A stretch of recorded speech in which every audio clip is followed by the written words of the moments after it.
The cranberry sauce was still warm in my hands when my husband destroyed 35 years of marriage with 7 words. Maggie always was a peso muerto in this family. The ceramic serving bowl slipped from my fingers, hitting the hardwood floor of our dining room with a sound like a gunshot. Cranberry sauce splattered across the Persian rug Tom's mother had given us for our 10th anniversary. The same rug I'd hand-cleaned twice a year for 25 years. The same rug where our children had taken their first steps, where we'd unwrapped Christmas presents and celebrated graduations and pretended we were happy. The laughter started immediately. My son David, 32 and too much like his father, snorted into his wine glass. My daughter Sarah covered her mouth, but I could see her shoulders shaking with suppressed giggles. Even my youngest, Michael, just turned 27, was grinning as he helped himself to more stuffing. But it was my daughter-in-law Jennifer who laughed the loudest, throwing her head back like Tom had just delivered the punchline to the world's funniest joke. "Oh my God, Tom, that's terrible," she gasped between giggles. "But so accurate." I stood frozen beside the table I'd spent 2 days preparing, wearing the apron I'd embroidered with autumn leaves last September, surrounded by the people I'd devoted my entire adult life to serving. The turkey I'd been basting since 4 in the morning sat golden and perfect in the center of the table. The homemade rolls were still warm from the oven. The sweet potato casserole with the marshmallow topping that took 3 hours to prepare properly steamed gently in its crystal dish. My grandmother's crystal dish. The one I'd promised myself I'd pass down to Sarah someday. All of it ignored while my family laughed at the joke that was my life. "Peso morto," Tom repeated, savoring the Portuguese phrase he'd learned from his golf buddy Carlos. "Dead weight. That's what you are, Maggie.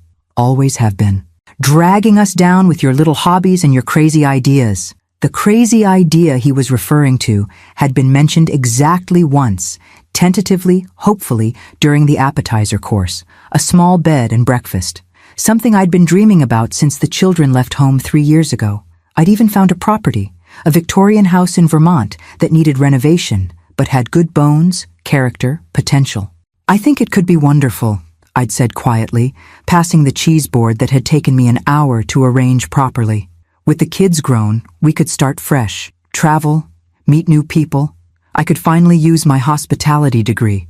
The hospitality degree I'd earned at 38, taking night classes while working part-time and still managing to have dinner on the table every evening by 6:30. The degree I'd never been able to use because someone needed to drive Sarah to soccer practice, or David to debate team, or Michael to guitar lessons, or Tom to the airport for another business trip where he'd come home exhausted and expectant, waiting for me to massage the tension from his shoulders and listen to his complaints about demanding clients. "A bed and breakfast," Tom had said, cutting into his perfectly prepared turkey with surgical precision. "With what money, Maggie? With what business experience? You've never run anything more complicated than a PTA fundraiser." "I ran the church charity auction for 8 years, I'd said, hating how defensive I sounded. "I organized the community food drive that raised over $50,000. I managed the household budget through 3 recessions and still saved enough to—" "That's not the same as running a business," David had interrupted, his voice carrying the same dismissive tone he'd inherited from his father. "Mom, you can't just decide to become an entrepreneur at 64. That's not how the real world works." "Besides," Sarah had added, not looking up from her phone where she was undoubtedly posting pictures of my carefully prepared meal to Instagram without credit, "you'd hate dealing with strangers all the time. You're not exactly social." Not social.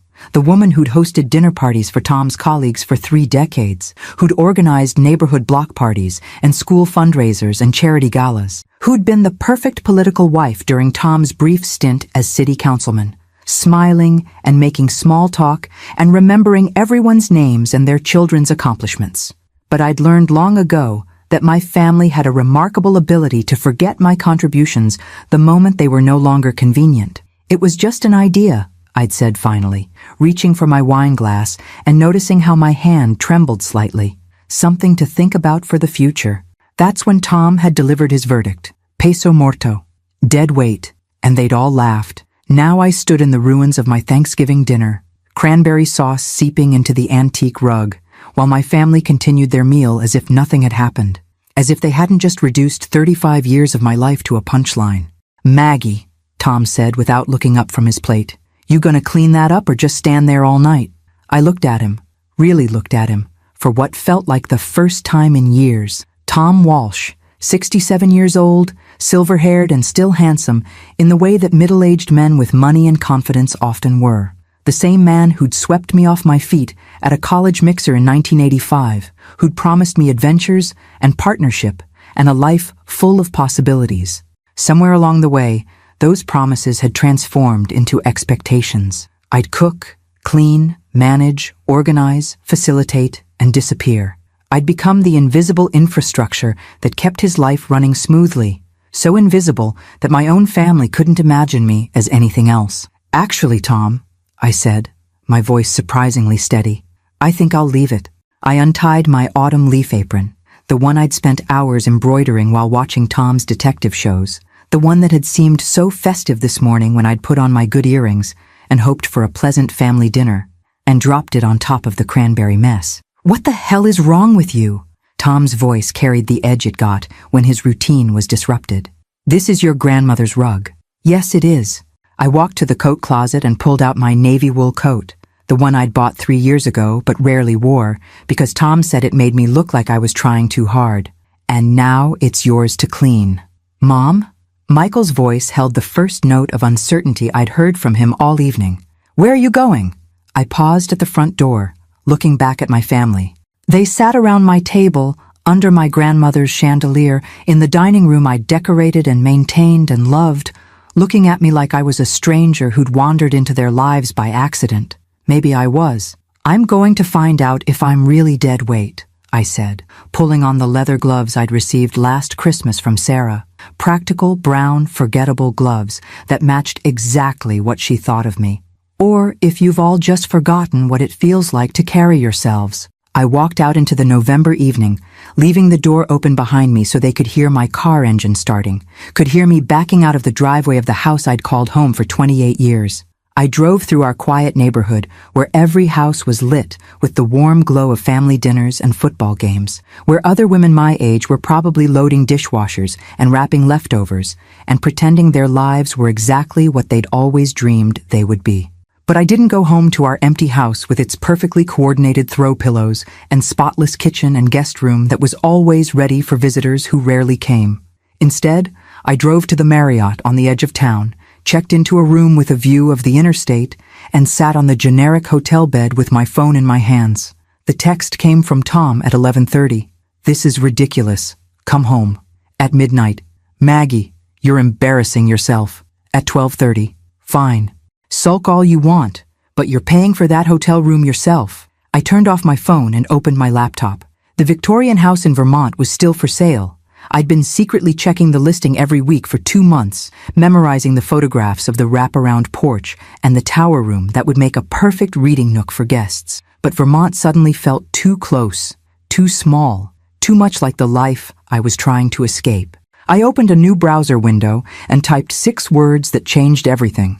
Remote property for sale, Alaska. The photographs that filled my screen showed endless skies and untouched wilderness, mountains that had never heard my family's laughter at my expense, lakes that reflected possibilities instead of limitations. By 3 a.m, I'd found it. 50 acres on the edge of nowhere, 4 hours from Anchorage, with a log cabin that needed work and a view that needed nothing but appreciation. By 4 a.m, I'd transferred the down payment from the savings account Tom didn't know I had. The inheritance from my parents that I'd been carefully investing for 15 years while he'd been making jokes about my grocery money. By sunrise, I was driving north toward a life that would finally fit the woman I'd always been underneath the apron and the expectations and the weight of other people's limitations. Tom was right about one thing. I had been carrying dead weight for 35 years, but it hadn't been me. The real estate agent's voice crackled through my cell phone like distant thunder, professional concern barely masking what I suspected was genuine alarm. Mrs. Walsh, I have to ask, are you certain about this decision? Purchasing property sight unseen is always risky, but Alaska... Patricia Meadows paused, and I could hear papers shuffling in the background. Well, it's not exactly retirement country for most people. I stood at the window of my hotel room, watching the Kansas sunrise paint the sky in shades of amber and rose, and smiled for the first time in months. Ms. Meadows, I've spent 35 years making safe decisions. How's that worked out for me? I understand, but this particular property is quite remote. The nearest neighbor is 12 miles away. The access road isn't maintained by the state, and the cabin, while structurally sound, hasn't been occupied in 3 years. Perfect. Another pause. The seller is asking for a quick closing. Cash only as is condition. No inspections, no contingencies. It's unusual for someone of your demographic, my demographic. 64-year-old woman, probably divorced, probably desperate, probably making an emotional decision she'd regret when reality set in. Patricia was being kind by not saying it directly. Ms. Meadows, I've wired the full purchase price to your escrow account. The property is mine as of 9 this morning, correct? Yes, ma'am. Congratulations, I suppose. Though I do hope you'll consider hiring local contractors before attempting any major renovations. The climate up there can be challenging.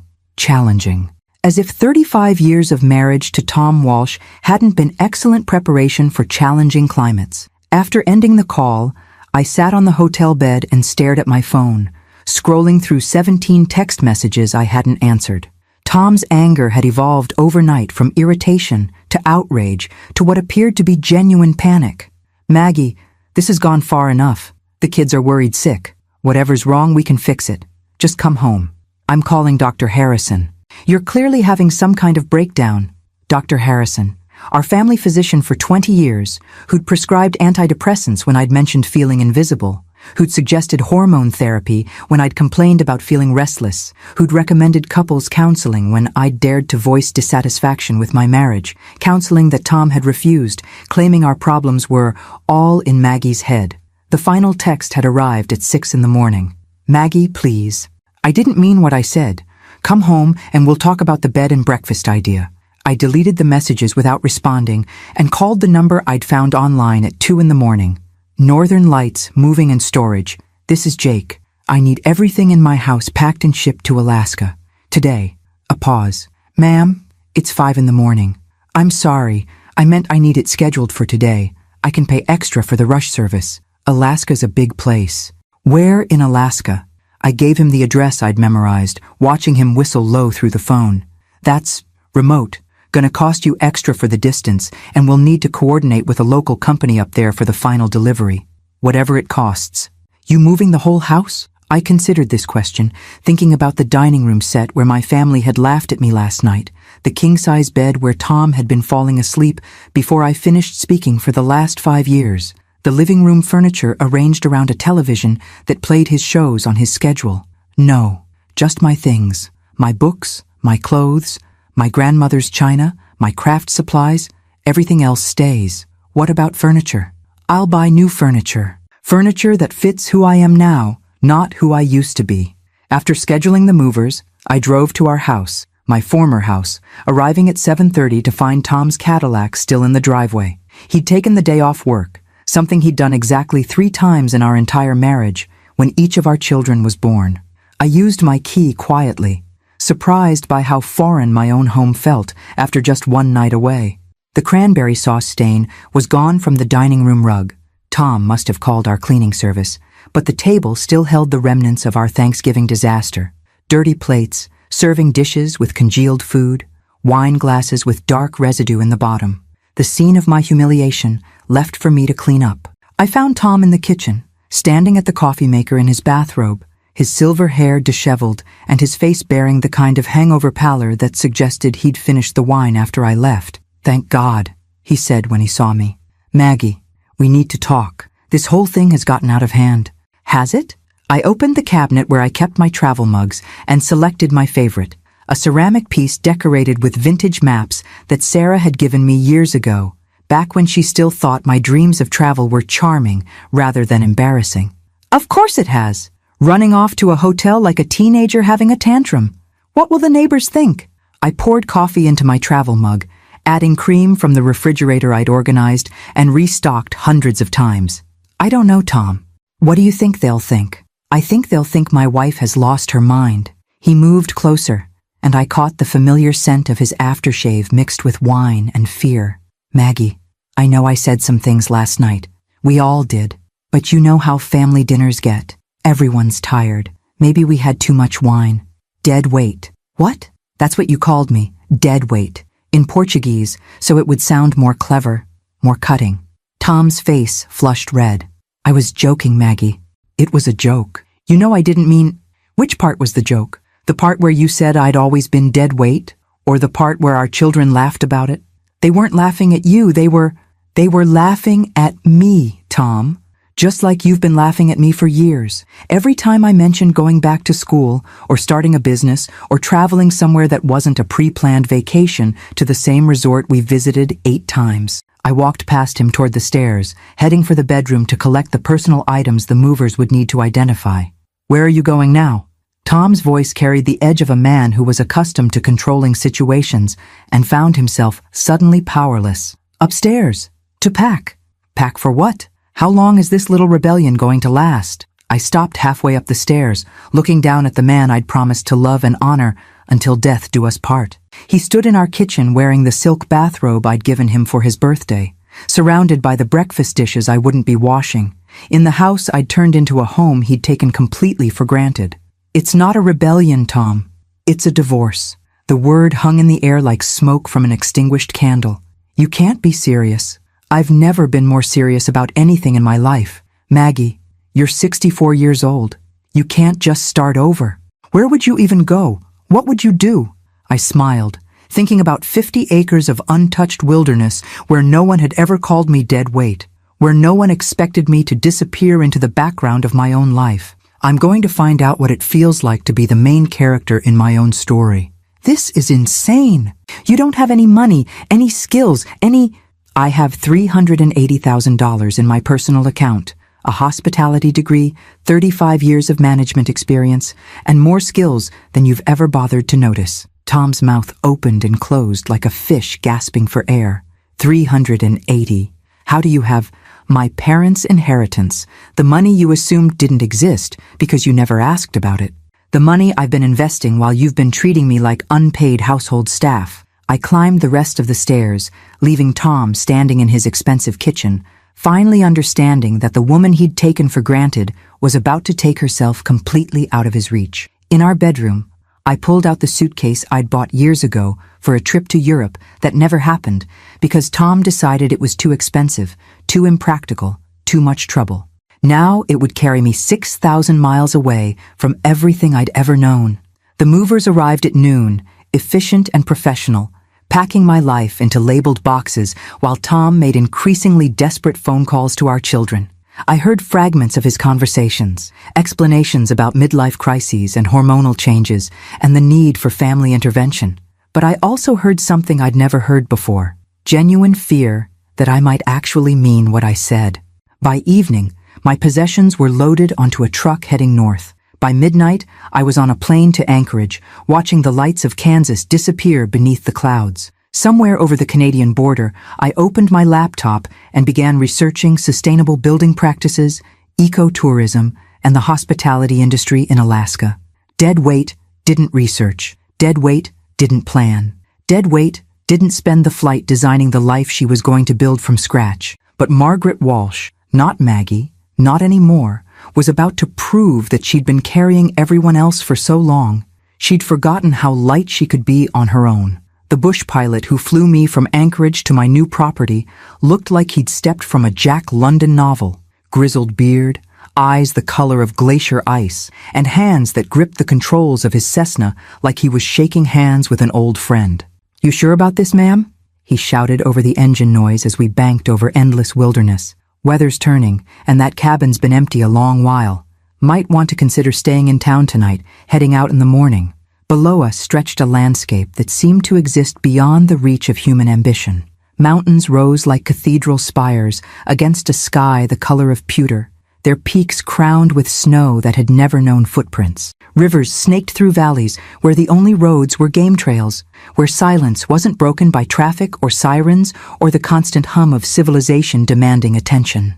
"I'm sure," I called back, clutching the armrest as we hit another pocket of turbulence. "I've been waiting my whole life to be sure about something." He gave me a look that suggested he'd transported his share of people running from their lives, and most of them hadn't lasted a winter. But he nodded, and began his descent toward a clearing that seemed impossibly small from the air, barely more than a scar in the vast green canvas of forest. The landing was rougher than anything I'd experienced in 30 years of vacation flights to predictable destinations. The plane bucked and jolted down what I generously supposed was a runway, finally shuddering to a stop in front of a log cabin that looked like it had been carved from the surrounding forest by someone who understood that beauty didn't require ornamentation. "That's her," the pilot said, cutting the engine. "Home sweet home." The cabin was larger than the photographs had suggested. 2 stories of weathered logs with windows that reflected the surrounding wilderness like mirrors. A covered porch wrapped around 3 sides, and I could see the bones of what had once been a garden, now overgrown with wild grasses and late-season wildflowers. But it was the lake that stole my breath. 50 yards from the cabin's front door, water stretched toward the horizon like liquid silver, so still and perfect it seemed to hold the sky captive in its depths. Mountains rose directly from the far shore, their reflection creating a world that existed both above and below the surface, real and mirrored, possible and impossible. "Previous owner was a writer," the pilot said, helping me unload my suitcases. "Came up here to finish some novel, stayed 15 years. Only left when his arthritis got too bad for the winters." "Did he finish it? The novel?" "Heard he wrote 12 of them." Something about the solitude clearing his head, helping him remember who he was underneath all the noise. I stood in front of my new home, my home, purchased with my money, chosen by my judgment, and felt something I'd almost forgotten existed. Possibility. The pilot fired up his engine.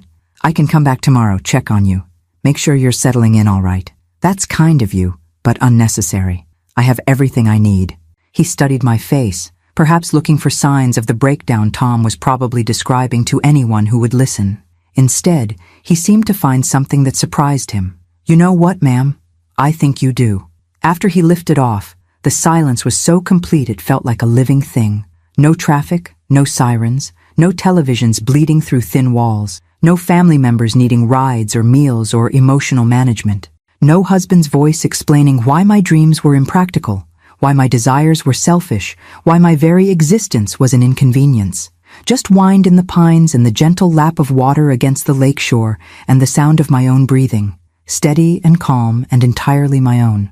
I walked through the cabin slowly, claiming each room with my presence. The previous owner had left it furnished, simple, sturdy pieces that looked like they'd been built to last through whatever storms Alaska could deliver.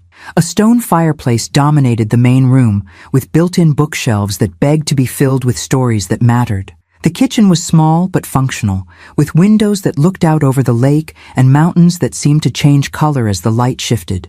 Upstairs, the master bedroom occupied the entire second floor, with windows on 3 sides and a view that made my Kansas horizon seem cramped and apologetic.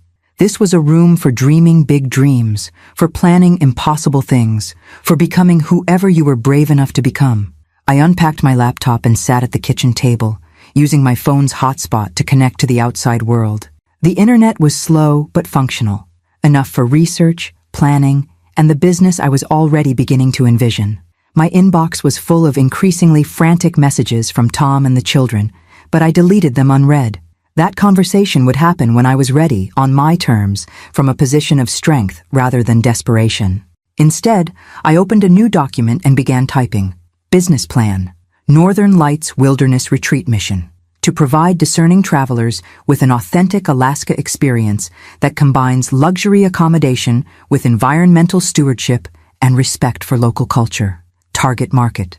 Executives seeking digital detox. Couples celebrating significant anniversaries. Adventure travelers who appreciate comfort. Corporate groups needing creative inspiration. I'd studied hospitality management for 6 years, earning my degree while raising 3 children and maintaining a household that could have served as a magazine spread for perfect family living. I'd managed budgets, coordinated events, resolved conflicts, and created experiences that brought people together around shared values. Everything Tom had dismissed as just housework had actually been preparation for this. By midnight, I had 30 pages of detailed plans. Renovations that would transform the cabin into a luxury retreat while preserving its authentic character. marketing strategies that would attract guests willing to pay premium prices for authentic experiences, partnerships with local guides, artisans, and suppliers that would benefit the entire community, a sustainable business model that would provide financial independence while creating something genuinely meaningful. The next morning, I woke to sunlight streaming through windows I hadn't covered with the heavy drapes Tom preferred. Outside, the lake reflected clouds that looked like brushstrokes against canvas, and I understood why the writer had stayed 15 years. I made coffee in the simple kitchen and walked onto the porch, breathing air so clean it seemed to wash my lungs from the inside. A bald eagle circled overhead, and somewhere in the distance, I heard the haunting call of loons. My phone buzzed with an incoming call, Tom's number. I let it go to voicemail, then listened to his message while watching the eagle settle on a dead pine at the water's edge. Maggie, this has gone too far. The kids are worried sick, the neighbors are asking questions, and Dr. Harrison says you might be having a genuine psychological break. I've talked to a lawyer about having you declared, about protecting you from making decisions you'll regret. Just come home. We'll pretend this never happened. I deleted the message and blocked his number. Then I called the construction company I'd researched online, the one with 5-star ratings and a specialty in sustainable building practices. Northern Construction, this is Maria. I'd like to schedule a consultation for a major renovation project. I'm turning a residential cabin into a luxury wilderness retreat. Whereabouts are you located? I gave her the address, hearing her whistle softly through the phone. That's pretty remote. It'll cost extra to get crews and materials out there. That's fine.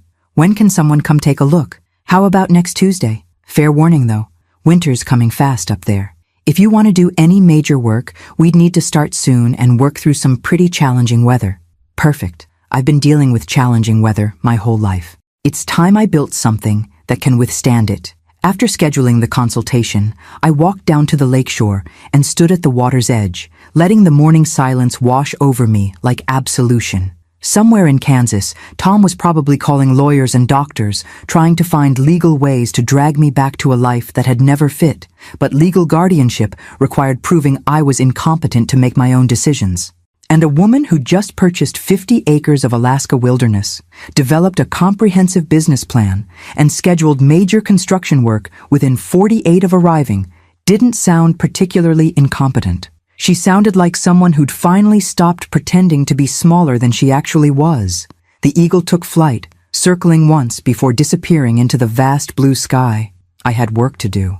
The construction crew arrived on a Tuesday morning when frost painted the world in silver, their convoy of trucks rumbling down my dirt access road like mechanical thunder. I watched from my kitchen window as they unloaded equipment and materials, these men and women who would help transform my vision into reality. Maria Santos emerged from the lead truck, a compact woman in her 50s with calloused hands and eyes that missed nothing. She walked the property with the focused attention of someone who understood that Alaska didn't forgive poor planning or shoddy workmanship. "You picked a hell of a place to build a business," she said, studying the elevation reports I'd commissioned. "But I'll give you this. The location's perfect for what you're planning. Total privacy, world-class views, and close enough to town that you won't go completely feral." We spent the morning walking through the cabin, discussing load-bearing walls and plumbing upgrades, and the kind of insulation that would keep guests comfortable when outside temperatures dropped below survival. Maria's team measured and photographed, and made notes in the efficient shorthand of people who built things that lasted. "Timeline's tight if you want to open next summer," she said, as we stood on the porch, looking out at the lake, where ice was already forming along the edges. "We're talking about adding 4 guest suites, upgrading the electrical and plumbing systems, building a commercial-grade kitchen, and constructing a separate spa building. That's a lot of work in a short window. Can it be done? Can be done, yeah. Question is whether you want to pay what it'll cost to do it right." I thought about the account statements I'd reviewed that morning, the careful investments that had grown steadily while Tom made jokes about my PIN money, the inheritance from parents who'd believed in education and self-sufficiency, who'd worked 2 jobs each to send me to college, who'd trusted me to make something meaningful of the opportunities they'd provided. Money isn't the limiting factor. Quality is, Maria smiled, the first genuine smile I'd seen from her. "In that case, we can absolutely do this, but you're going to have to make some decisions about living arrangements. This place is going to be a construction zone for the next 8 months. I'd been thinking about this problem since my first night in the cabin. Staying would mean months of noise, dust, and constant disruption. Leaving would mean returning to Kansas, probably triggering exactly the kind of intervention Tom was threatening. What if I built something temporary? A small cabin where I could stay during construction. Could work. Keep you close enough to make decisions, but far enough away to maintain some sanity. Maria pulled out her tablet, sketching quickly. We could put up a kit cabin down by the lake. Nothing fancy, but warm and functional. Tear it down when the main project's finished, or keep it as staff quarters. How long would that take to build? 2 weeks, maybe 3. We'd need to pour a foundation and run utilities, but it's straightforward work. I looked at the spot she'd indicated. A level area about 100 yards from the main cabin, with an unobstructed view of the water. Private enough for solitude, close enough for supervision. Perfect for a woman learning to live entirely on her own terms. Let's do it. That afternoon, while Maria's crew began laying out foundation markers, I drove into town for supplies. Fairmont Station, population 847, according to the welcome sign, consisted of a grocery store, hardware store, gas station, and a combination cafe bar called the Northern Light that appeared to serve as the community's unofficial city hall. The grocery store clerk, a woman named Betty with kind eyes and practical gray hair, helped me navigate the complexities of shopping for an extended stay in rural Alaska. "You're the one bought the Morrison place," she said, not quite making it a question. Word travels fast. "Honey, in a town this size, stranger buying property is front-page news, especially when she shows up alone and starts talking about building a resort." I paused in loading canned goods into my cart.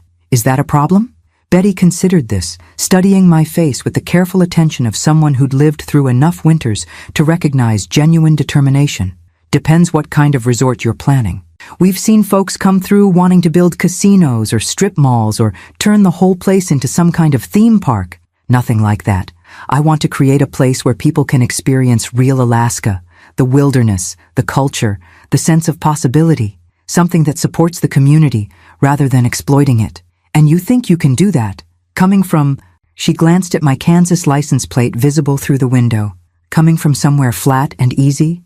It was a fair question. I thought about my 35 years of managing complexity, resolving conflicts, and creating experiences that brought out the best in people. About the fundraisers I'd organized, that had fed families and funded scholarships and built community centers. About the dinner parties where I'd helped strangers become friends, where I'd negotiated business deals disguised as social conversations, where I'd turned my home into a space that made people feel valued and heard. I think I can learn, and I think I can listen to people who know more than I do. Betty nodded slowly, then reached under the counter and pulled out a business card. "My daughter runs the best guiding service in the area. If you're serious about this resort idea, you'll need local partners who understand what tourists want and what the land can handle." I took the card, reading the name, Arctic Adventures, Jenny Morrison, owner. "Any relation to the man who sold me the property?" "His daughter. She grew up on your land, knows every trail and fishing spot for 50 miles. Smart girl, good business sense, but she's been struggling since her dad moved south. Tourists usually book through the big companies in Anchorage. Don't know there's local expertise available." That evening, I called Jenny Morrison from my temporary quarters while construction noise echoed from the main cabin. She agreed to meet the next morning, her voice carrying the cautious optimism of someone who'd learned not to expect too much but hadn't given up hoping. She arrived at sunrise, driving a pickup truck that had seen hard use but careful maintenance. Jenny was about Sarah's age, with sun-weathered skin and eyes the color of deep water. She moved through the wilderness like it was her living room, pointing out wildlife signs and explaining the seasonal patterns that would affect any tourism operation. "Dad always said this property had resort potential," she said, as we walked the shoreline. "Perfect access to fishing, hiking, wildlife viewing. But it would need to be done right. Small scale, respectful, focused on the experience rather than just extracting money from tourists. That's exactly what I have in mind." We spent the morning discussing partnerships, profit sharing, and the kind of authentic experiences that would justify premium pricing. Jenny knew where to find the best fishing, which trails offered the most spectacular views, how to track and photograph wildlife without disturbing natural behaviors. "I have one condition," she said as we walked back toward the cabin. "Any business we build here, it supports the community. Local hiring, local suppliers, local culture. Too many outside developers come in and turn Alaska into a theme park version of itself. Agreed. I want to create something that belongs here, not something that could exist anywhere. Jenny studied my face, looking for the kind of insincerity she'd probably encountered from other outsiders with big dreams and small understanding. Whatever she saw seemed to satisfy her. All right then, let's build something worth building. As she drove away, I stood on my porch watching the sun paint the lake in shades of gold and copper. My phone had been buzzing with ignored calls all morning. Tom's number, the children's numbers, even Dr. Harrison's office. But I'd also received emails from my investment advisor confirming that my portfolio had grown by another 8% this quarter, from the contractor confirming that construction was ahead of schedule, from the Small Business Administration approving my application for additional funding. Dead Weight didn't receive approval for business loans. Dead Weight didn't negotiate partnerships with local experts. Dead Weight didn't stand on her own porch, watching her dreams take shape in the wilderness she'd claimed as her own. I was beginning to understand what the writer who'd lived here for 15 years had discovered. Sometimes you had to travel to the edge of the world to find the center of yourself. The loons called across the water, their voices carrying promises I was finally ready to believe. Winter arrived like a judgment, swift and absolute and more beautiful than anything I'd experienced in 6 decades of Kansas seasons. By February, the lake was a white highway stretching toward mountains that seemed carved from crystal, and my temporary cabin had become a cocoon of warmth in a world transformed by silence. The main construction had slowed but never stopped, Maria's crew working in shifts through the harsh weather with the kind of determination that seemed uniquely Alaskan. Inside the temporary cabin, I spent the dark months planning, researching, and learning the hospitality business with the focused intensity of someone making up for lost time. Jenny stopped by twice a week, bringing groceries and mail and the kind of practical wisdom that only came from surviving 40 winters in the bush. She'd become something I'd never had in Kansas, a true friend who valued my mind rather than my domestic services. "Package from Kansas," she said one bitter February afternoon, stamping snow off her boots as she entered my small kitchen. The box was substantial, professionally packed, with Tom's law office return address. I'd been expecting this. Inside, beneath layers of legal padding, were divorce papers. Not the simple dissolution I'd filed through my own attorney in Anchorage, but a complex document filled with accusations and demands. Tom was contesting everything: my competency to make financial decisions, my right to community property, even my legal residence in Alaska. Attached was a letter in his familiar handwriting. "Maggie, this foolishness has gone on long enough. I've spoken to medical professionals who confirm that your behavior indicates possible early-stage dementia or a serious psychological break. No rational person abandons their family and life savings to play pioneer in the wilderness. I'm prepared to file for guardianship if you don't return immediately and submit to proper medical evaluation. The children support this decision. We're worried about you." Jenny watched me read, her expression darkening as she absorbed my body language. "Bad news? My husband wants to have me declared mentally incompetent," she whistled low. "On what grounds? Apparently buying property in Alaska and starting a business constitutes evidence of dementia. Well, hell, half the state would be in asylums if that were true." Jenny poured herself coffee without asking. Another thing I loved about our friendship. "What are you going to do?" I thought about the question while watching snow fall outside my windows like a blessing. In Kansas, this moment would have triggered panic, phone calls to lawyers, desperate attempts to prove my sanity to people who'd already decided I'd lost it. The old Maggie would have rushed home to make peace, to smooth over conflict, to resume the smaller version of herself that everyone found so much more comfortable. But the woman who'd lived through an Alaskan winter, who'd negotiated construction contracts and built partnerships and learned to split firewood when the generator failed, had different responses available. I'm going to prove him wrong. How? I pulled out the folder I'd been preparing for months, documentation that would make Tom's accusations look not just false, but ridiculous. Bank statements showing my assets had grown substantially under my own management. Business plans that demonstrated strategic thinking and market analysis. Letters from contractors, suppliers, and partners attesting to my competency and professionalism. He thinks I'm hiding in the woods making emotional decisions, I said, spreading the documents across my kitchen table. Instead, I've been building something that will be worth millions when it opens. Jenny studied the papers with the careful attention of someone who understood business. Her guiding service had survived and grown through careful planning and sound judgment, and she recognized the same qualities in my work. "This is solid," she said finally. "Really solid. You've thought through everything. Environmental impact, staffing, marketing, seasonal variations. This isn't the work of someone who's lost her mind." "No, it isn't. But fighting this kind of thing costs money and energy. You sure you want to get dragged into a legal battle instead of focusing on the business?" I thought about Tom's letter, about his assumption that threatening me with medical evaluation and guardianship would send me scurrying home in fear. About 35 years of backing down from conflicts, apologizing for inconveniencing people with my existence, making myself smaller to accommodate everyone else's comfort. "Jenny, I've been avoiding conflict my whole life. It never made anything better, just postponed the reckoning. If Tom wants a legal fight, he can have one. But he's about to discover that the woman he married isn't the woman he's trying to control." That afternoon, I drove into town through snow that fell like determination, meeting with the lawyer I'd retained when I'd first arrived in Alaska. Rebecca Martinez was Jenny's age, but with the sharp focus of someone who'd built her practice defending people others underestimated.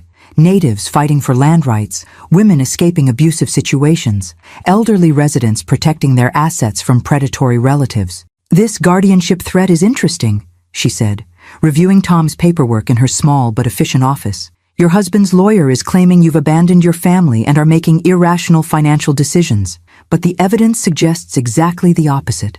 "What do you mean?" "Margaret, you've increased your net worth by 40% in 8 months. You've started a business with excellent profit potential. You've integrated into a new community and established professional relationships. These aren't the actions of someone with diminished capacity. They're the actions of someone who's finally operating at full capacity." She leaned back in her chair, studying me with the analytical gaze of someone who'd seen every variation of family financial warfare. "I think your husband made a miscalculation. He assumed you were having a breakdown, acting impulsively, making decisions you'd regret when you came to your senses. Instead, you've been systematically building a new life that works better than your old one." "So what happens next?" "Next, we document everything. Your business success, your community integration, your financial growth, your mental acuity. We build a case that demonstrates not only that you're competent, but that you're more competent than the man trying to control you." "And then?" Rebecca smiled, the expression of a lawyer who'd found the perfect strategy for her client's situation. "Then we file a countersuit. Harassment, defamation, interference with business relationships. We make it clear that any attempt to challenge your competency will result in very public documentation of why your marriage ended and who's really making irrational decisions." I thought about this nuclear option, about the public exposure it would bring to Tom's treatment of me, about the satisfaction of finally fighting back with weapons that matched his. How long would all this take? Months? Maybe a year? Legal battles are expensive and exhausting, and there's always the risk that a judge might be sympathetic to a worried husband's claims about his elderly wife. But there's another option? There's always another option. You could prove your competency so thoroughly that his case becomes laughable before it ever reaches court. How? Rebecca pulled out a legal pad and began writing. You could open your business ahead of schedule, generate revenue, create jobs, attract national attention. Make it impossible for anyone to claim you're making poor decisions by demonstrating the spectacular success of those decisions. The resort won't be ready until summer. The resort won't be ready. But what about a smaller operation? A few guest rooms, some guided tours, a preview of what's coming. Enough to establish that this isn't a fantasy. It's a functioning business. I thought about the main cabin, still under construction, but nearly habitable. About Jenny's expertise in guiding and my experience in hospitality. About the possibility of proving Tom wrong, not with legal arguments, but with undeniable reality. We could do a soft opening. Limited guests, premium pricing, exclusive access. Market it as a preview of Alaska's newest luxury wilderness experience. Exactly. Nothing defeats claims of incompetency like documented business success. That night, I called Jenny from my temporary cabin while Aurora Borealis painted the sky in ribbons of green and gold. How quickly could we put together a guiding operation for small groups? How small? 4 guests maximum. High-end clientele willing to pay premium prices for authentic experiences. Give me 2 weeks to line up equipment and permits. But Margaret, are you sure about this? Opening early means everything has to be perfect from day one. No room for mistakes.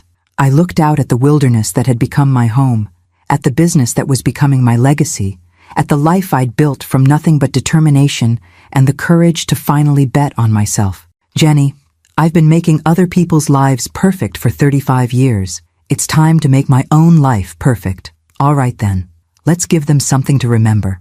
The aurora danced overhead like applause, and I began planning my resurrection.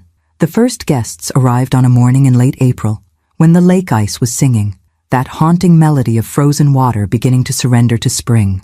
I watched from the main cabin's new picture windows as Jenny guided their helicopter to a landing on the beach, my heart hammering with the kind of anxiety I hadn't felt since my first dinner party as a young wife. But this was different. This time, success or failure belonged entirely to me. "Margaret, they're here!" Jenny called, her voice carrying excitement that matched my terror. Our first paying customers, a tech executive from Seattle and his wife, celebrating their 30th anniversary with what their booking agent had described as the ultimate Alaska experience. I smoothed my hands down the front of my jacket, new Alaska gear that actually fit, unlike the decades of clothes I'd chosen to accommodate Tom's preferences, and walked out to greet them. David and Patricia Kimura emerged from the helicopter like visitors from another world, expensive outdoor gear still creased from the store, faces bright with anticipation and the kind of nervous energy that came with paying $5,000 for 3 days in the wilderness. "Welcome to Northern Lights Sanctuary," I said, extending my hand with confidence I was still learning to feel. "I'm Margaret Walsh, your host." "This is incredible," Patricia breathed, turning in a slow circle to take in the mountains, the lake, the lodge that had risen from Maria's crew's determination, and my stubborn vision. "The pictures don't do it justice." David was already pulling out his camera, capturing the kind of views that would make their friends back in Seattle question their own vacation choices. "How long have you been operating here?" "This is actually our inaugural weekend," I said, deciding honesty was better than pretense. "You're our very first guests." Instead of concern, their faces lit with genuine delight. "We're pioneers," Patricia laughed. "David, we're literally the first people to stay here. That's even better than we hoped." I led them into the main lodge, watching their reactions as they absorbed the space we'd created. The great room soared 2 stories, with floor-to-ceiling windows that turned the wilderness into living artwork. The fireplace was already crackling, Jenny's work, and the scent of my grandmother's cinnamon bread recipe filled the air from the kitchen where I'd been baking since dawn. "This is spectacular," David said, running his hand along the custom dining table Maria's team had crafted from reclaimed local timber. "But it doesn't feel touristy. It feels authentic. Authentic. The word I'd been chasing for months. The quality that would separate our retreat from the countless commercial lodges that treated Alaska like a theme park. That was exactly our goal, I said, leading them to their suite, one of 4 guest rooms we'd completed ahead of schedule. We wanted to create a space that honored the wilderness while providing genuine luxury. The suite was perfect, if I allowed myself that moment of pride. Local artwork, handcrafted furniture, a bathroom with a soaking tub, positioned to frame the lake view. Tom would have called it showing off, but Patricia clasped her hands together like she'd discovered treasure. "This is our dream room," she said to David. "Honey, take a picture of me by that window." While they settled in, I returned to the kitchen where Jenny was preparing for our afternoon excursion, a guided tour of the lake and surrounding wilderness that would showcase why people traveled thousands of miles for this experience. "They love it," I told her, pulling the last batch of bread from the oven. "They actually love it." "Course they do. You built something amazing here." Jenny paused in organizing her gear. "But Margaret, you know this is just the beginning, right? One successful weekend doesn't solve your legal problems." She was right, of course. Tom's lawyers were still threatening guardianship proceedings, still claiming my Alaska adventure was evidence of mental instability. But each day that passed without me crawling home in defeat made their case weaker and my position stronger. "It's not just about the legal battle," I said, arranging fresh flowers in the vase on the kitchen island, another detail that transformed a commercial space into something personal. "It's about proving to myself that I can do this, that the woman who managed family chaos for 35 years can manage something this complex. You're managing it beautifully. The afternoon tour was everything I'd imagined and more. Jenny guided us across the lake in her custom boat, explaining the ecosystem while I served fresh coffee and homemade cookies from thermoses, designed to keep everything perfect despite the wind and spray. We spotted eagles, moose, and a family of beavers that posed like professional models for David's increasingly expensive camera equipment. I've stayed at resorts all over the world, Patricia told me as we drifted in a quiet cove where the only sounds were lapping water and bird calls. But I've never felt this connected to a place. It's like being inside a nature documentary, except real. That's exactly what we hoped you'd experience. How did you know to come here? David asked. This seems like such an unlikely place for someone to start a business. I considered how to answer, looking out at the wilderness that had become my salvation. How to explain that sometimes you had to lose everything you thought you wanted to discover what you actually needed. I spent 35 years making everyone else comfortable, I said finally. I came here to find out what it felt like to make myself comfortable. That evening, I served dinner at the handcrafted table while firelight danced across the great room's log walls. Fresh salmon.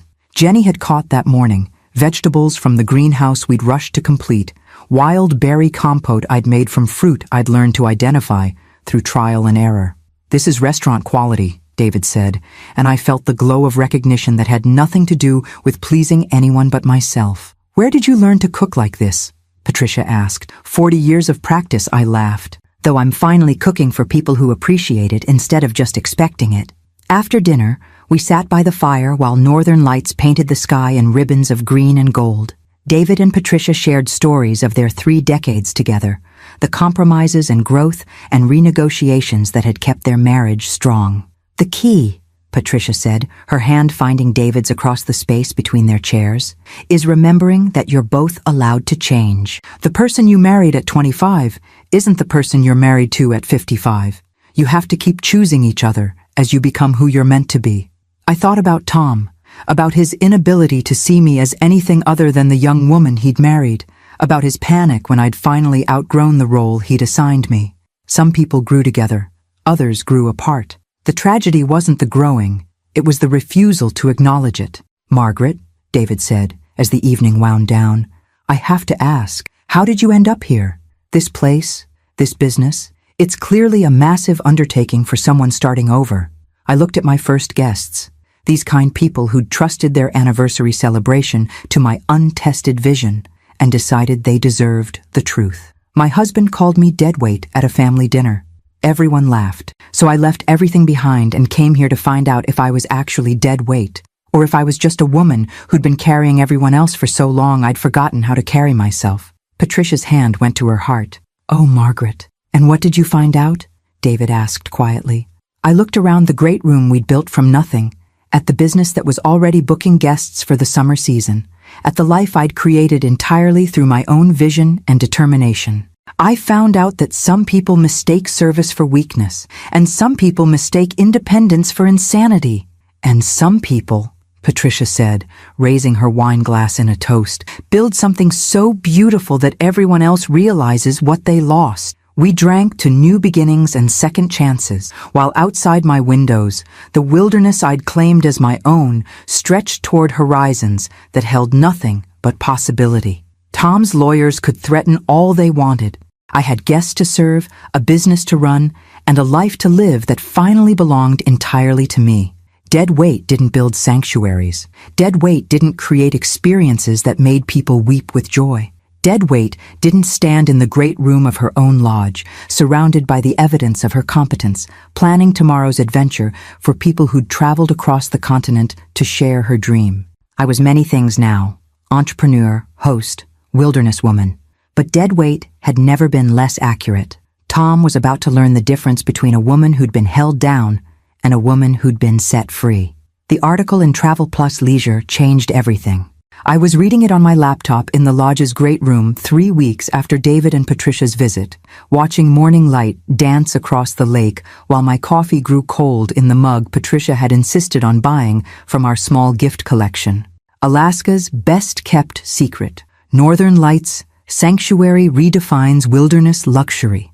The headline alone made my heart race, but it was the opening paragraph that truly stole my breath. In an era of manufactured experiences and Instagram-ready backdrops, Northern Lights Sanctuary offers something increasingly rare: authentic transformation. Host Margaret Walsh has created more than a wilderness retreat. She's crafted a space where guests don't just visit Alaska, they discover parts of themselves they didn't know existed. The article included David's photographs, professional quality images that captured not just the stunning landscape, but the feeling of being here. The aurora dancing over our lake, the great room at sunset, firelight warming log walls. Patricia and me laughing together in the kitchen, looking like women who'd found exactly where they belonged. My phone started ringing before I'd finished reading. "Margaret, this is Jennifer Chen from the Alaska Tourism Board," the first caller said, her excitement crackling through the connection. "We'd like to discuss featuring Northern Lights Sanctuary in our luxury campaign for next season. This article is generating exactly the kind of interest we want for authentic Alaska experiences." The calls continued throughout the morning. Travel agents wanting to book clients, a documentary crew interested in filming, a publisher asking if I'd consider writing about the experience of starting over at 64. By noon, I had 37 booking inquiries and a waiting list that stretched into the following year. Jenny arrived during the lunch rush of phone calls, her expression cycling between amazement and concern. "You've seen the article?" "I've seen it." "I've also seen my email inbox crash twice from the volume of inquiries. Margaret, this is incredible. But are you ready for this level of attention? Once word gets out about your success," she didn't need to finish the thought. "Success this visible would make it impossible for Tom to maintain his narrative about my mental instability.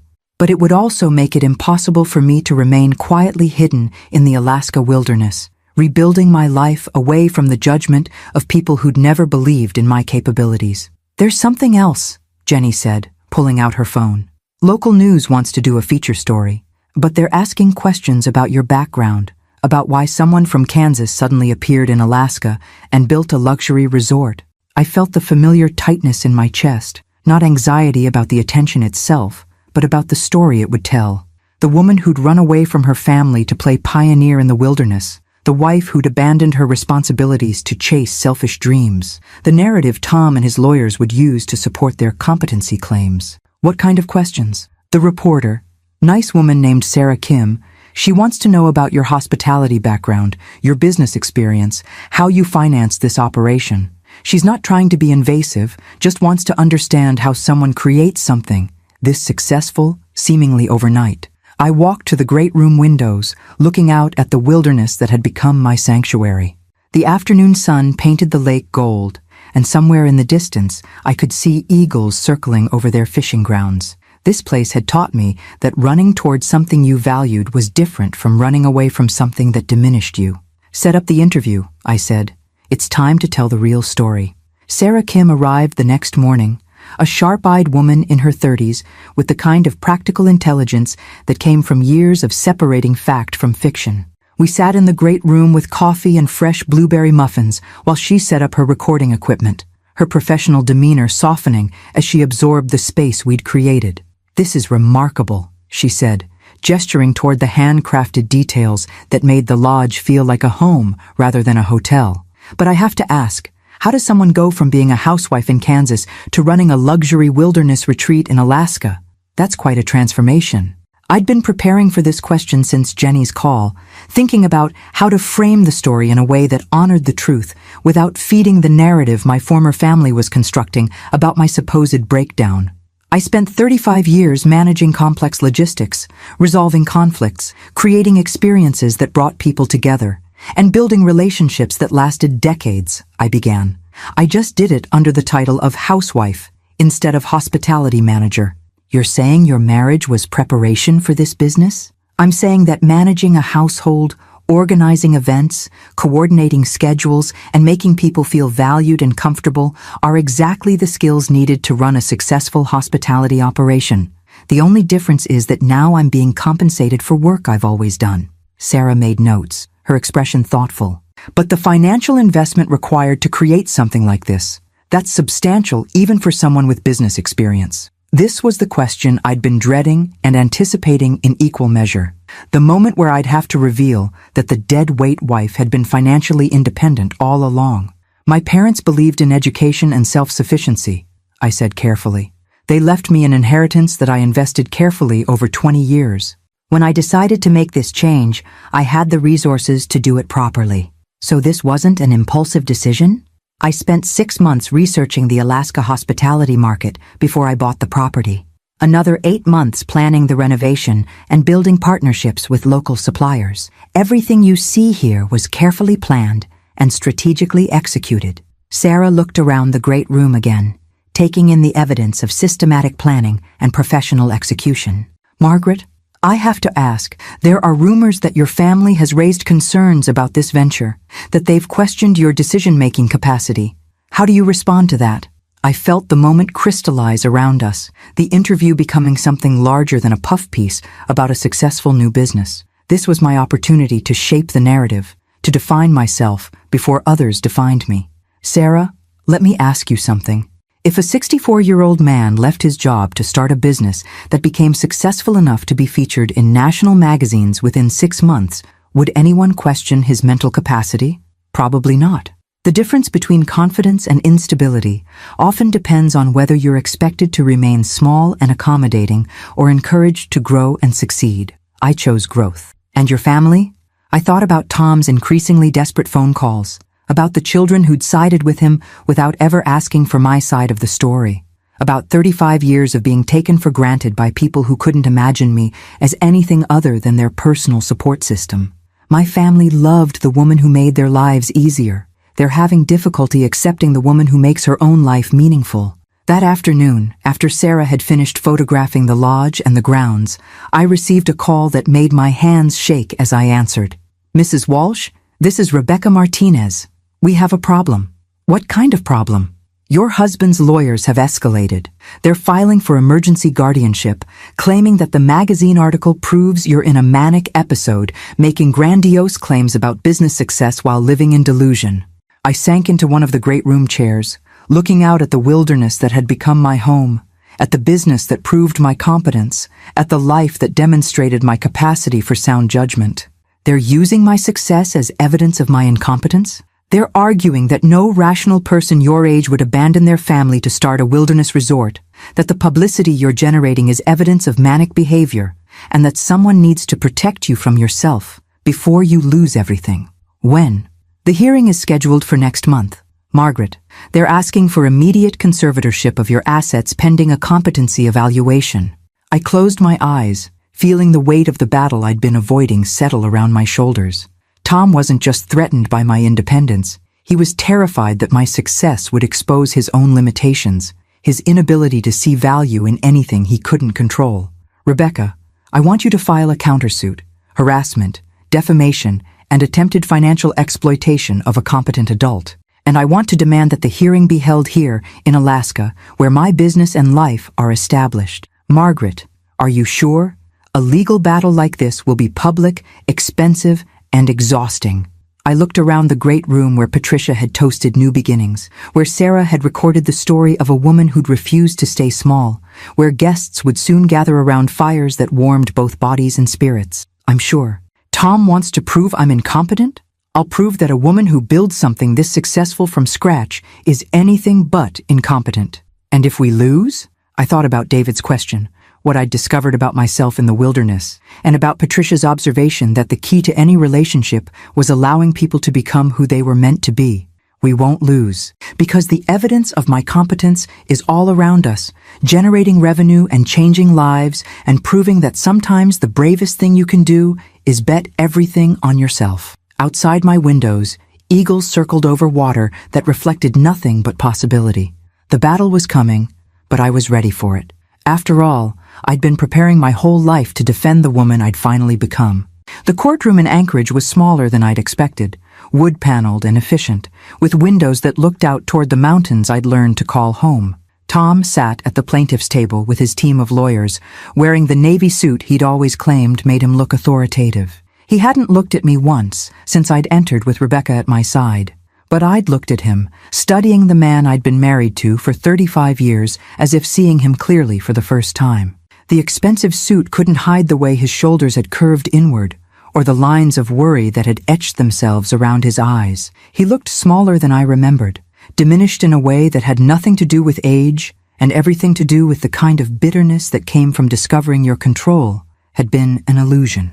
"Your Honor," Tom's lead attorney was saying, a sharp-faced man named Harrison who specialized in elder law and family conservatorship.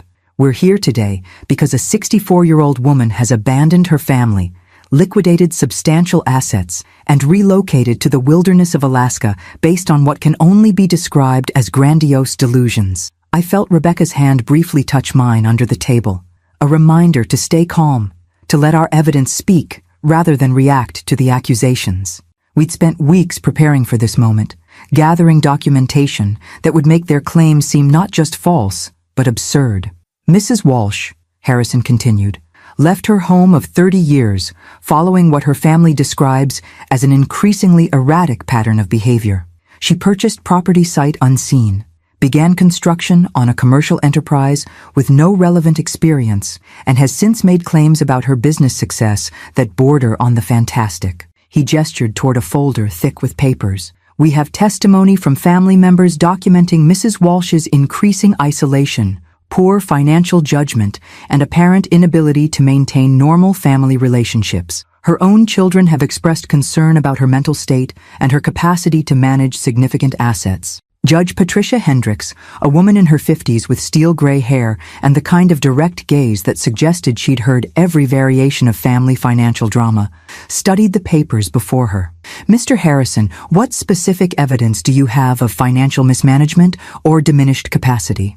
"Your Honor, Mrs. Walsh spent nearly $400,000 on remote Alaska property and then invested an additional $2 million in construction and business development, all without consulting her family or seeking professional advice. And this investment has yielded what result?" Harrison's pause was barely perceptible, but I caught it. This was the question they'd been hoping to avoid. The business is still in its early stages, Your Honor, but our concern is that Mrs. Walsh has put her entire financial security at risk based on unrealistic expectations about— "Mr. Harrison," Judge Hendricks interrupted, "is the business profitable?" Another pause. "We believe the reported profits are exaggerated." Rebecca stood, her voice calm but carrying an edge of professional satisfaction.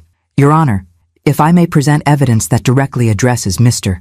Harrison's claims?" For the next hour, Rebecca systematically dismantled every argument Tom's lawyers had constructed. Bank statements showing my business had generated over $300,000 in revenue in just 4 months of operation. Booking records demonstrating we were sold out through the following year. Letters from the Alaska Tourism Board, travel industry professionals, and satisfied customers attesting to both the quality of our operation and my professional competence. "Furthermore, Your Honor," Rebecca said, pulling out her final folder, "we have documentation that Mr. Walsh and his family have a significant financial interest in declaring Mrs. Walsh incompetent. Upon her death or incapacitation, they stand to inherit assets currently valued at approximately $6 million. The courtroom fell silent, except for the scratch of the court reporter's machine and the distant sound of Anchorage traffic. Tom's face had gone pale, and I saw his lawyers exchanging glances that suggested this particular piece of evidence was unwelcome news. "Mrs. Walsh," Judge Hendricks said, addressing me directly for the first time, "I'd like to hear from you. In your own words, please explain your decision to relocate to Alaska and start this business." I stood slowly, feeling the weight of everything that had led to this moment. The laughter at my family's table, the decision to drive north toward something unknown, the months of construction and planning, and the slow, careful building of a life that belonged entirely to me. Your Honor, I spent 35 years managing complex operations under the title of housewife. I coordinated schedules, managed budgets, resolved conflicts, and created experiences that brought people together. I raised 3 children, supported my husband's career, and saved enough money to be financially independent, all while being told that my contributions were less valuable than his because they didn't come with a paycheck.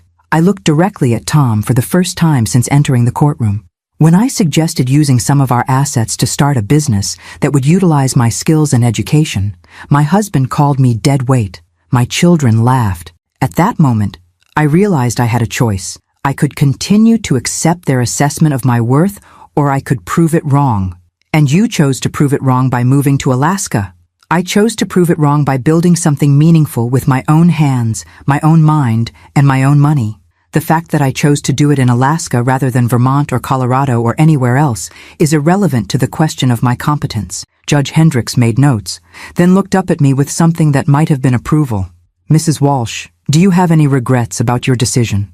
I thought about the question carefully, considering not just the legal implications, but the human ones. The family dinners I'd never share, the grandchildren I might never know, the life I'd left behind in pursuit of one that fit better. I regret that it took me 64 years to value myself enough to make this choice. I regret that my family preferred a version of me that was small enough for their comfort rather than large enough for my own fulfillment. But I don't regret building something that proves what I've always known about myself, that I'm capable of extraordinary things when I'm finally allowed to attempt them. The courtroom was quiet for a long moment. Then Judge Hendricks spoke, her voice carrying the authority of someone who'd spent decades separating truth from manipulation. Mr. Harrison, your petition is denied. Mrs. Walsh has demonstrated not diminished capacity, but expanded capability. The evidence shows a woman who has successfully translated a lifetime of management skills into a profitable business enterprise. That some family members disapprove of her choices does not constitute grounds for guardianship. She turned to Tom's table, her expression stern. Furthermore, I'm concerned about what appears to be an attempt to use the court system to control a competent adult's financial decisions for the benefit of potential inheritors. Mrs. Walsh, you are free to manage your assets and your life as you see fit. After the gavel fell and the courtroom began to clear, I stood in the hallway outside, feeling strangely empty despite the victory. Tom approached slowly, his lawyers hanging back at a respectful distance. Maggie, he said quietly, and I heard something in his voice I'd never heard before. Genuine defeat. It's Margaret now. Margaret. He looked older than his 67 years, worn down by months of legal battles and the gradual realization that the woman he'd taken for granted was never coming back. I want you to know, I never meant for it to go this far. What did you mean? I meant for you to come home. I thought if I made it difficult enough, expensive enough, you'd realize this whole thing was a mistake and come back where you belonged. I looked at this man who'd shared my bed for 3 decades, who'd fathered my children, who'd somehow convinced himself that love meant keeping people small enough to control. Tom, I finally am where I belong. I'm sorry that doesn't include you. He nodded slowly, perhaps understanding for the first time that some departures were permanent, some growth irreversible. The kids want to see you, Sarah especially. She's been asking questions about how we treated you, about what we might have missed. They know where to find me. I walked away from the courthouse, from the legal battle, from the last threads connecting me to a life that had never quite fit. Rebecca drove me to the airport, where Jenny waited with a chartered plane that would carry me home to my lake, my business, my carefully constructed sanctuary in the wilderness. As we flew north toward Fairmont Station, I watched the landscape change from urban sprawl to endless forest, from the complicated patterns of civilization to the clean simplicity of wilderness. Judge Hendricks had been wrong about one thing. I didn't have expanded capability. I'd always had this capability. I'd just finally found a place where it was valued instead of feared. The plane banked toward home, and I began planning my next expansion. Dead weight didn't win court cases. Dead weight didn't build businesses that changed people's lives. But a woman who'd been carrying everyone else for 35 years could certainly carry herself toward any horizon she chose. 2 years after the court hearing, I stood on the main lodge's deck watching a helicopter land on our private helipad, the latest addition to a property that now sprawled across 200 acres and employed 37 people year-round. The autumn air was crisp with the promise of winter, and the mountains across the lake wore crowns of fresh snow that would soon transform the world into the crystalline wonderland our winter guests paid premium prices to experience. The helicopter's passengers emerged with the careful movements of people stepping into a place they'd only dreamed about.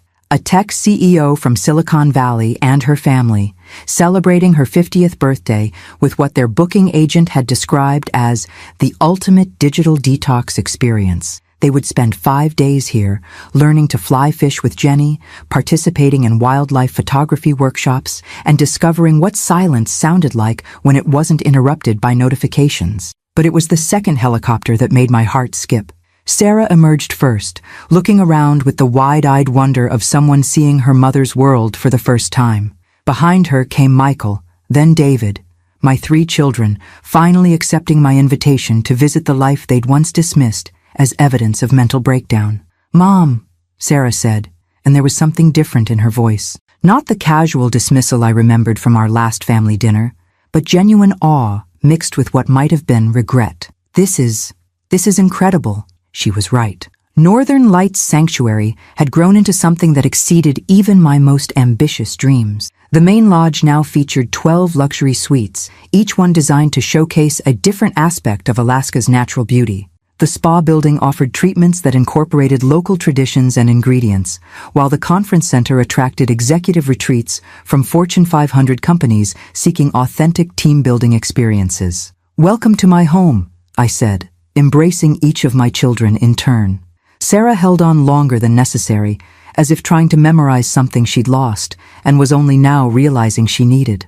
I gave them the full tour, watching their expressions change as they absorbed what their mother had built. The commercial kitchen where I still prepared signature dishes for special occasions. The library stocked with first editions and local history that made our guests' evenings as rich as their days. The workshop spaces where visiting artists taught traditional crafts alongside modern techniques. "You did all this?" David asked, as we stood in the conference room where Fortune 500 executives plotted strategy while looking out at wilderness that had never heard a honking car horn. "I mean, you planned it, managed it, built it?" "I had help," I said, thinking of Jenny and Maria and the dozens of local craftspeople whose skills had turned my vision into reality. "But yes, I did all this." Michael was studying the financial charts displayed in the business center. Visitor numbers, revenue projections, employment statistics that showed how our success had rippled through the entire region. "Mom, these numbers, this isn't a hobby. This is a major hospitality operation. You're employing half the county, 43% actually. We'll be at 51% when the winter expansion is complete." They were quiet during dinner, picking at the salmon Jenny had caught that morning and the vegetables from our greenhouse while trying to reconcile the woman before them with the mother they thought they'd known. Outside the dining room windows, Aurora Borealis painted the sky in ribbons of green and gold, the same lights I'd learned to read like weather forecasts. "I owe you an apology," Sarah said finally, setting down her fork and looking directly at me for the first time since arriving. "We all do. You don't owe me anything. We do." Her voice was steady, but I could see tears forming. "I've been thinking about that Thanksgiving dinner, about how we laughed when Dad called you, when he said what he said. I've been thinking about how we never asked what you wanted, what you dreamed about, what made you happy." "Sarah, let me finish. I've spent 2 years telling people my mom had some kind of breakdown and ran away to Alaska. But looking at this place, seeing what you've accomplished, you didn't have a breakdown, Mom. You had a breakthrough." David nodded, his face serious in the firelight. "I've been researching the hospitality industry since we decided to visit. Do you know what the failure rate is for new luxury resorts, especially ones started by people with no previous commercial experience? I imagine it's high. 87% fail within the first 2 years. But you're not just succeeding, you're setting industry standards. I read the article in Hospitality Design about your sustainable practices, the piece in Forbes about transforming rural economies through authentic tourism. Mom, you're being studied in business schools." I thought about the professor from Stanford who'd called last month, asking if she could bring a group of graduate students to study our operational model. About the documentary crew that had spent 3 weeks filming our sustainable practices. About the invitation to speak at the International Hospitality Conference in Dubai. "It's been a learning experience," I said simply. "Learning experience?" Michael laughed, but there was no cruelty in it, just amazement. "Mom, you revolutionized an industry. While we were worried about you losing your mind in the wilderness, you were building an empire." Empire. The word felt strange applied to what had begun as simple survival, the need to prove I was more than the sum of other people's limitations. But looking around the dining room where guests from 6 different countries were sharing stories and planning tomorrow's adventures, I supposed it was accurate. "There's something else," Sarah said, her voice dropping to something more personal. About Dad. I waited, watching my daughter struggle with words that had clearly been rehearsing for months. He's been different since the court case. Smaller somehow. Jennifer left him last year. She said living with him was like being married to a man who was angry at the world for changing without his permission. I felt a pang of something that wasn't quite sympathy, but wasn't satisfaction either. I'm sorry to hear that. Are you? Really? I considered the question while watching the aurora dance outside our windows. Was I sorry that the man who'd called me dead weight was struggling to rebuild his life without the infrastructure I'd provided for 35 years? Was I sorry that his children were finally seeing him clearly enough to make their own judgments about his character? I'm sorry that he's learning painful lessons about the value of what he took for granted. I'm sorry that it took losing me for him to understand what he'd lost. But Sarah, I'm not sorry I left. I'm not sorry I built this. And I'm not sorry I proved that everything he said about me was wrong. He knows that now, Michael said quietly. He won't admit it, but he knows. He asks about you sometimes. Not like he wants you back, but like he's trying to understand how he got it so wrong. We talked until the fire burned down to embers, my children asking questions about the business, the community, the life I'd built from the ashes of their dismissal. They stayed for 4 days, participating in the same activities as our paying guests, learning to see Alaska through the lens I'd created for visitors, seeking authentic transformation. On their last morning, as Jenny prepared to fly them back to Anchorage, Sarah pulled me aside. I want to bring the girls here this summer, she said. Your granddaughters. I want them to see what their grandmother accomplished. I want them to know that it's never too late to become who you're meant to be. They're always welcome. And Mom? I want to be involved, not as a guest, not as your daughter feeling guilty about the past, but as someone who understands what you've built here and wants to help it grow. I looked at Sarah, really looked at her, seeing not the young woman who'd giggled at my dreams, but an adult who'd spent 2 years questioning everything she thought she knew about strength, success, and the courage to change course. What did you have in mind? I run a marketing firm in Chicago. I know digital strategy, brand development, social media. I could help you expand without losing what makes this place special. I could help you tell your story to people who need to hear it, women who think it's too late to start over, families who've forgotten how to value each other's dreams. I felt something warm settle in my chest, not the desperate gratitude of someone starved for family connection, but the solid satisfaction of mutual respect earned through honest reckoning. I'd like that, I said. I'd like that very much. As the helicopter lifted off, carrying my children back to their lives in the lower 48, I stood on the deck watching them disappear into the vast Alaska sky. They would return, not because they felt obligated to visit their eccentric mother who'd run away to the wilderness, but because they'd discovered something here worth preserving. Jenny joined me on the deck, following my gaze toward the horizon where the helicopter had vanished. They get it now, she said. They finally see what you built here. They see what we all built here. This place exists because people believed in something larger than their individual limitations. Speaking of which, Jenny grinned, pulling out her phone, we just got confirmation from the National Geographic documentary crew. They want to feature us in their series about sustainable tourism. Full episode, prime time, international distribution. I looked out at the wilderness that had become my sanctuary, at the business that proved my competence, at the community that valued my contributions rather than taking them for granted. Somewhere in Kansas, Tom was probably reading about my success in magazines he'd never bought when I lived in his house. Somewhere in the world, women were making the same choice I'd made, to bet everything on themselves when everyone else had bet against them. Schedule it, I said. It's time the whole world knew what dead weight can accomplish when it finally stops carrying everyone else. The aurora had begun early tonight, painting the sky in colors that had no names, reminding me that the most beautiful things often happened when you traveled far enough from familiar limitations to discover your own magnificence. I had an empire to run. The news crew arrived on a crisp October morning when the autumn light turned everything to gold, their equipment trucks rumbling down the road that had been nothing but a game trail when I'd first arrived 5 years ago. Now it was paved and maintained, wide enough for the tour buses that brought visitors from around the world to experience what the Wall Street Journal had called the most authentic luxury wilderness retreat in North America. I watched them set up from the main lodge's great room, where I was reviewing the morning's bookings with Sarah, who'd moved to Alaska permanently 6 months ago to manage our expanding operations. My daughter, my partner now, really, had proven to have inherited more than just my eye color. Her marketing campaigns had transformed Northern Lights Sanctuary from a regional secret into an international destination, while somehow preserving the intimate authenticity that made the experience meaningful.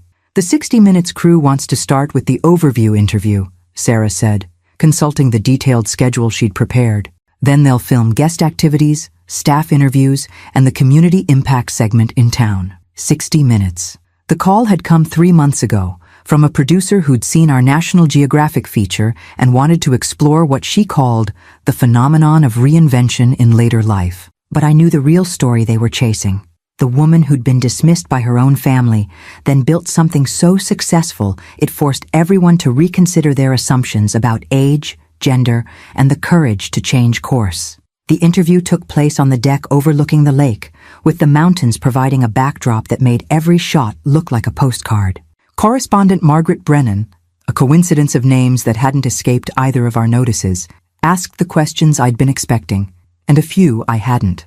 "Margaret," she said, settling back in her chair while the crew adjusted their equipment. "5 years ago, you were a traditional housewife in Kansas. Today, you run an operation that employs 63 people and generates over $12 million in annual revenue. How do you explain that transformation?" I'd answered versions of this question dozens of times for magazines, documentaries, and the business school students who now used our operation as a case study. But something about the moment, the cameras, the setting, the knowledge that this interview would reach millions of people, made me want to be more honest than I'd ever been publicly. "Margaret, I think most people misunderstand what happened to me. They see it as transformation, as if I became someone completely different. But the truth is, I finally became who I'd always been underneath the expectation." "What do you mean by that?" "I mean that managing a household for 35 years gave me exactly the skills needed to run a complex hospitality operation. Coordinating schedules, managing budgets, resolving conflicts, creating experiences that brought people together. I'd been doing all of that for decades. The only difference was that suddenly, I was doing it for people who valued my contributions instead of taking them for granted. But surely starting a business in the Alaska wilderness required skills you didn't have as a housewife." I smiled, thinking about the countless times I'd been asked this question, always phrased in ways that suggested housework was somehow less complex than real business. "Margaret, have you ever tried to get 3 teenagers ready for school while preparing a dinner party for 12, managing a budget that stretched a middle-class income to cover college tuition, and coordinating volunteer schedules for a charity fundraiser that raised $50,000? Because that was a typical Tuesday in my previous life. And your family's reaction to your success?" This was the question I'd been dreading and anticipating in equal measure. The story was public knowledge by now. The legal battle, Tom's attempts to have me declared incompetent, the gradual reconciliation with my children. But this was the first time I'd been asked to reflect on it for a national audience. My family loved the woman who made their lives easier. They struggled to accept the woman who made her own life meaningful. That's not unusual. Change is threatening to people who benefit from the status quo, even when that status quo is limiting for everyone involved. "Do you have any contact with your ex-husband?" I paused, thinking about the Christmas card Tom had sent last year, the first communication between us since the divorce was finalized. A simple message: "Congratulations on your success. I hope you're happy." Not an apology exactly, but perhaps the closest he could come to acknowledging what he'd lost when he'd dismissed my dreams as dead weight. Tom and I live very different lives now. I hope he's found peace with his choices, just as I've found peace with mine. And what about other women who might be in similar situations? Women who feel undervalued in their families or marriages? This was why I'd agreed to the interview, why I'd opened my life to this level of scrutiny. Not for the marketing value, our bookings were solid for the next 3 years, but for the women who might be watching from dining rooms where their dreams were treated as inconveniences. I'd tell them that their instincts about their own worth are probably accurate, that if the people around them can't see their value, the problem isn't their vision, it's other people's limitations, and that it's never too late to bet on yourself, even when everyone else is betting against you. After the interview, the crew spent the day filming our operations, guests learning traditional fishing techniques with Jenny, participating in wildlife photography workshops, gathering around fires in the evening to share stories about transformation and discovery. They interviewed staff members about the economic impact on the community, local officials about sustainable tourism, and guests about what they'd found in the Alaska wilderness they couldn't find anywhere else. But it was the final segment that brought unexpected tears to my eyes. The crew had arranged for a video call with a group of women from around the country, viewers of their previous stories about our operation who'd been inspired to make their own major life changes. A woman in her 60s who'd left a suffocating marriage to open an art studio. A 50-year-old who'd quit corporate law to become a wilderness guide. A grandmother who'd used her savings to start a nonprofit serving homeless veterans. "Margaret," one of them said through the screen, "I wanted to thank you, not just for building something beautiful, but for proving that women like us, women who've spent decades serving everyone else, that we're capable of extraordinary things when we're finally free to attempt them." As evening settled over the lake and the camera crews packed their equipment, I walked down to the water's edge where I'd stood that first night, processing the enormity of what I was attempting. The woman who'd made that choice seemed like a stranger now. Brave, certainly, but also desperate in a way I no longer remembered feeling. Sarah found me there as the aurora began its nightly dance across the sky. "Penny for your thoughts?" she said, settling beside me on the bench I'd installed for guests who needed quiet moments to process their own transformations. I was thinking about that first night, how terrified I was that I'd made a mistake, that maybe your father was right about my capabilities. Any regrets? I considered the question while watching the northern lights paint the sky in colors that still took my breath away after 5 years. The business had grown beyond my wildest dreams, employing 3 times as many people as I'd ever imagined, generating revenue that had made me independently wealthy in ways I'd never expected. But the real success wasn't financial. It was the morning emails from guests whose lives had been changed by their time here, the applications from other women inspired to start their own businesses, the knowledge that I'd proven something important about the untapped potential that existed in lives that looked ordinary from the outside. I regret that it took me 64 years to value myself enough to make this choice, I said finally. I regret the years I spent apologizing for taking up space instead of claiming the space I deserved. But I don't regret leaving, or building this, or proving that everything they said about me was wrong. Speaking of which, Sarah said, pulling out her phone, we just got an email from the White House. They want to discuss featuring our sustainable practices in the President's Economic Development Initiative. Something about rural revitalization and women's entrepreneurship. I laughed, remembering the woman who'd been called dead weight at a family dinner, who'd been threatened with guardianship proceedings, who'd been dismissed as having a breakdown when she'd actually been having a breakthrough. Schedule it, I said, but make sure they understand that this isn't just about business success. It's about what happens when people who've been underestimated finally get the chance to show what they're capable of. The aurora danced overhead like applause, and somewhere in the distance I heard the haunting call of loons preparing for their southern migration. In a few hours I'd review tomorrow's schedule, check on guest accommodations, and plan the next phase of our expansion. There was always another challenge, another opportunity, another chance to prove that the most extraordinary things often came from the most unexpected sources. But tonight, I simply sat beside my daughter, watching the wilderness I'd claimed as my own, surrounded by the evidence of what happened when dead weight finally stopped carrying everyone else and started lifting itself. "You know what I discovered out here?" I said to Sarah as we walked back toward the lodge where lights glowed like beacons in windows I'd helped design. "What's that?" I discovered that I was never dead weight at all. I was just a woman extraordinary enough to carry an entire family for 35 years, so strong that when I finally put them down and started carrying myself, I could build an empire. Sarah smiled, linking her arm through mine as we climbed the steps to the home I'd created entirely through my own vision and determination. Want to know a secret, Mom? Some of us always knew that.